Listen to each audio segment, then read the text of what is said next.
ఎంత భయంకరమైన స్టేట్మెంట్ ఇచ్చాడు చూడండి ఈ సంధ్య. మీరు ప్రార్థనలో అడుగు వాటి నెలను పొంది ఉన్నామని నమ్ముడి, అప్పుడవి మీకు కలుగునని వారితో చెప్పాను.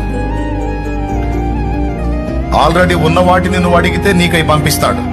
అకాయ్ బాగినక్కాయ్, తలకాయ నుండి తట్టడి అనుమానాలు అక్కాయను అలాయ్ బాగినన్నాయ్. ఓ పక్క అడుగుతానే మళ్ళీ ఓ పక్క డౌట్, తలకాయ నిండా డౌట్లే. మనుషుల మీద డౌట్ పెట్టుకో, ప్రాబ్లం లేదు, కానీ దేవుడి దగ్గర మాత్రం అలాంటి పనికిరావు. దేవుణ్ణి పరిపూర్ణంగా విశ్వసించటమే తెలివితేటలు, గొప్పతనం. సందేహపడకుండా ఏ మాట చెప్తున్నాడు? ప్రార్థనలో అడుగు వాటి నెలను పొంది ఉన్నామని నమ్మేసేయ్. పొందుతాను కాదు, పొందబోతున్నాను కాదు, పొందాను.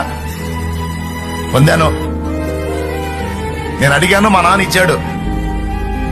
ఏయి మరి వస్తుంది బండిలో అన్నంత నిశ్చయం కలిగి ఉండు, లేకపోతే వచ్చింది దాచిపెట్టాను అన్నంత నిశ్చయం కలిగి ఉండు.